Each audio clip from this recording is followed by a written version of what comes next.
بسم اللہ الرحمن الرحیم۔ حضرت عبداللہ بن عمر رضی اللہ عنہما نے بیان کیا کہ رسول اللہ صلی اللہ علیہ وآلہ وسلم نے فرمایا، رات کعبے کے پاس مجھے دکھایا گیا، میں نے دیکھا کہ ایک صاحب ہیں گندمی رنگ کے لوگوں میں سب سے زیادہ خوبصورت، ان کے شانوں تک لمبے لمبے بال ہیں، ایسے بال والے لوگوں میں سب سے زیادہ خوبصورت، انہوں نے بالوں میں کنگھا کر رکھا ہے اور اس کی وجہ سے سر سے پانی ٹپک رہا ہے، دو آدمیوں کا سہارا لیے ہوئے ہیں یا دو آدمیوں کے شانوں کا سہارا لیے ہوئے ہیں اور خانہ کعبہ کا طواف کر رہے ہیں۔ میں نے پوچھا کہ یہ کون بزرگ ہیں تو مجھے بتایا گیا کہ یہ حضرت عیسیٰ ابن مریم علیہ السلام ہیں۔ پھر اچانک میں نے ایک الجھے ہوئے گھنگریالے بال والے شخص کو دیکھا، دائیں آنکھ سے کانا تھا، گویا انگور ہے جو ابھرا ہوا ہے۔ میں نے پوچھا یہ کانا کون ہے؟ مجھے بتایا گیا کہ یہ مسیح دجال ہے۔ صحیح بخاری حدیث نمبر 5902۔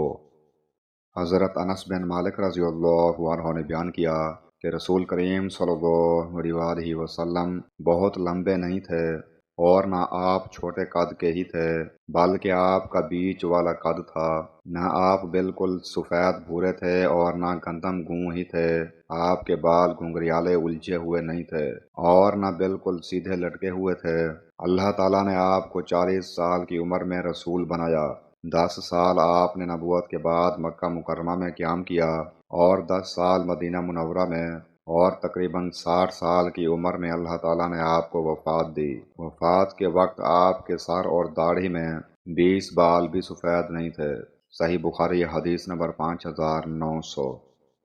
حضرت ابو ہریرہ رضی اللہ عنہ نے بیان کیا کہ رسول اللہ صلی اللہ علیہ وآلہ وسلم نے فرمایا، جب تم میں سے کوئی شخص جوتا پہنے تو دائیں طرف سے شروع کرے اور جب اتارے تو بائیں طرف سے اتارے، تاکہ دہنی جانب پہننے میں اول ہو اور اتارنے میں آخر ہو۔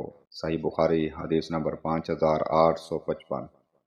حضرت ابو ہریرہ رضی اللہ عنہ نے بیان کیا کہ میں نے نبی کریم صلی اللہ علیہ وآلہ وسلم سے سنا، آپ نے فرمایا کہ 5 چیزیں ختنہ کرانا، زیر ناف مونڈنا، مونچھ کترانا، ناخن ترشوانا اور بغل کے بال نوچنا پیدائشی سنتیں ہیں۔